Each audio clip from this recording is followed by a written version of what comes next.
President Trump's decision to raise tariffs on steel and aluminum imports from 25 to 50%. We're going to bring it from 25% to 50%, the tariffs on steel into the United States. President Donald Trump surprised countries around the world last week by announcing he would double tariffs on metal imports. Over 100,000 Americans just lost their jobs, not because of China, robots, or outsourcing, but because of a decision made right in Washington.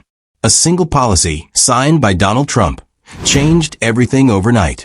A 50% tariff on aluminum meant to protect American industry turned into a wrecking ball. Factories closed. Contracts disappeared. Paychecks stopped. And this isn't some far-off story. It's hitting mortgages, savings, and futures across the country. So, how did a pro-America move end up hurting Americans? Here's the breakdown. In March 2025, Trump's team made a surprise call, removing Canada's full exemption from aluminum and steel tariffs, reinstating a 25% tax under Section 232 of the Trade Expansion Act. Then, just 3 months later, on June 4th, they doubled down. Literally, tariffs jumped from 25% to 50%. Trump called it a move to protect national security and bring back U.S. smelting jobs. On Truth Social, he posted in all caps, "I will never let American jobs be sold out to foreign interests." 50% tariff effective immediately. But we've seen this playbook before. In 2018, Trump tried a similar tariff strategy. Some plants reopened, sure, but many shut down again, crushed by rising costs. The 2025 version hit even harder, right when the economy was already on edge. And this time, there's no expiration date. This tariff could last indefinitely. Commerce Secretary Gina Raimondo quickly warned that while rebuilding U.S. production is important, we risk breaking our supply chains in the process.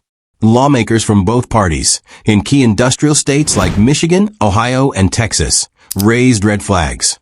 Even Trump allies like Senator J.D. Vance admitted behind closed doors, "We've got to be careful not to choke the supply chain while trying to save it." But politics was clearly part of the plan. Behind the scenes, Trump aides called this phase 2 of his economic comeback, using heavy-handed trade policies to win back Rust Belt voters. This wasn't just policy. It was a headline move, a political showstopper. What the media didn't cover much were the immediate warnings from industry leaders. The Aluminum Association, representing both producers and users, backed the goal of stronger U.S. production, but issued a warning.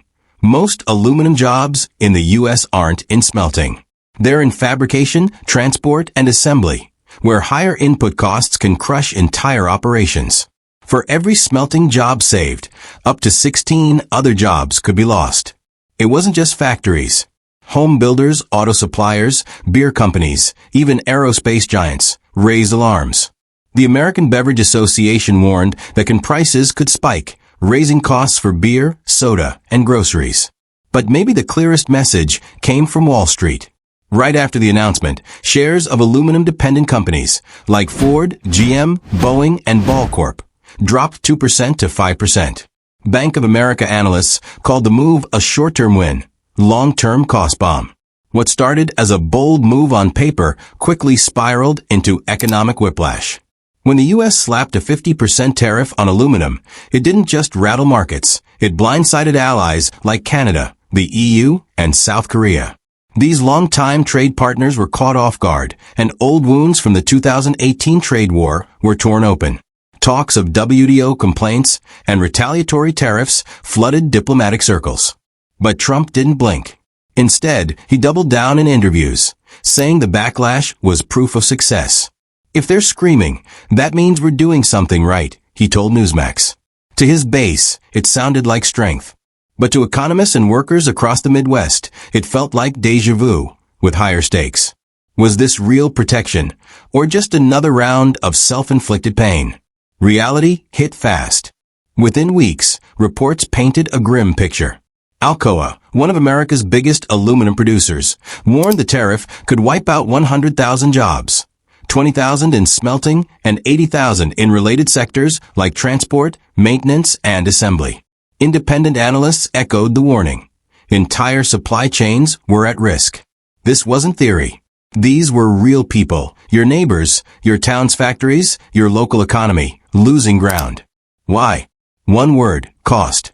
By April 2025, industrial electricity prices in the U.S. had jumped to 8.21 cents per kilowatt hour, up from 7.79 a year prior.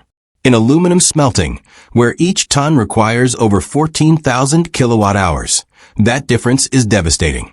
Meanwhile, in Quebec, hydroelectric plants were offering rates as low as 2.48 cents. The result? Canadian producers had a massive cost advantage. In fact, smelting in the U.S. became nearly irrational. Aluminum premiums in the Midwest surged 12%, hitting 24 cents per pound. Domestic buyers had no choice but to turn to cheaper Canadian imports. Ironically, the very outcome the tariff was supposed to prevent. And downstream, the pain spread. Factories making siding, cans, or car parts faced soaring metal costs. Layoffs surged. Entire shifts vanished. Across the Rust Belt, truck builders and aerospace suppliers began cutting back. Even in Canada, union leaders reported job losses tied to the American policy. Energy markets also shifted. As heavy industry scaled down, demand dipped, but fixed grid costs stayed. That meant electricity got even more expensive for those who remained, forming a brutal feedback loop. Higher costs, less output, even higher rates. Alcoa's CEO, Bill Oppinger, didn't sugarcoat it. You can't fire up a smelter on promises. You need cheap, stable power. He was pointing to a critical flaw, America's energy system. While Canada offers 20-year hydro contracts at 2 to 4 cents per kilowatt hour, most U.S. states rely on volatile short-term pricing. That kind of uncertainty kills billion-dollar investments before they start. By late April, smelters in Minnesota and Texas hit pause on hiring and expansion. Even with booming global demand for low-carbon aluminum, U.S. producers couldn't compete. The damage rippled outward. In Michigan, Ohio, and Pennsylvania, metal-intensive industries froze orders, furloughed staff, or shut down lines. Regional job data in April and May showed clear declines in manufacturing employment, tracking right alongside the tariffs rollout. And the pain didn't stop at the factory gate. Lower tax revenues, weaker consumer spending, and shrinking local services began to squeeze small towns. A factory shutdown isn't just lost jobs, it's a collapsing ecosystem. Schools, shops, clinics, and neighborhoods all take the hit. When Washington slammed the door, Ottawa didn't flinch. It hit back. Just hours after a sweeping U.S. trade move, Canada activated the World Trade Organization's dispute system. On March 5th, Ambassador Nadia Theodore made it clear. The U.S. decision leaves us with no choice but to respond to protect Canadian interests. Soon after, a formal complaint, WTO case DS-635, was launched, marking the start of a legal showdown. Behind the scenes, Canadian exporters scrambled to adapt. Companies began rerouting aluminum shipments, shifting away from the U.S. to tap into new markets in Europe, Asia, and Latin America. Mexico and ASEAN nations quickly emerged as key trade partners. The results? Canada's share of exports to the U.S. plunged 10 percentage points in just 1 year, dropping to 68% between May 2024 and May 2025. But this pivot wasn't just about numbers. It was a strategic overhaul. Newly appointed Prime Minister Mark Carney moved fast. In June, he warned that without serious talks, Canada would retaliate. Soon after, American firms were cut off from bidding on Canadian federal contracts. The message was loud and clear. Canada would not wait around. The government followed up with a $1 billion fund to support domestic steel and aluminum producers, blunting the blow of U.S. tariffs. Simultaneously, new Canadian tariffs struck back, targeting U.S. exports like metals, automobiles, and spirits. The aim? Hit hard enough to force the U.S. to the table. Other countries took notice. Australia's Trade Minister, Don Farrell, openly criticized the U.S. move as harmful and hinted at WTO action of his own. The European Union held back retaliation but made it clear it was ready to respond. Japan and South Korea, already hurt by past U.S. tariffs, quietly pushed Washington behind closed doors to reconsider, even while updating their backup plans. Canadian industry leaders issued warnings too. They argued that U.S. protectionism would hurt both sides, especially North American supply chains. They exposed a major flaw in Washington's logic. Canadian aluminum, powered by clean hydroelectric energy, could be up to 75% cheaper than U.S. metal, even after tariffs. That made Canadian exports unbeatable on cost. The tariffs didn't solve the problem, they exposed it. U.S. production couldn't match Canada's energy advantage or scale. And that gap became obvious.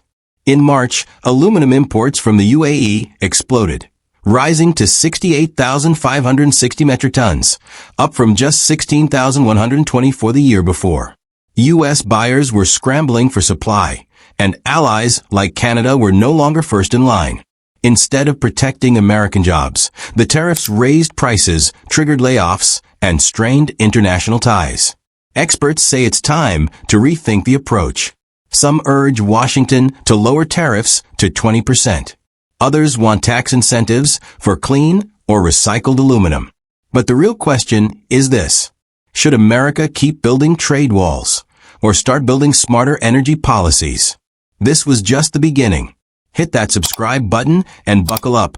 Digital Garage has so much more in store.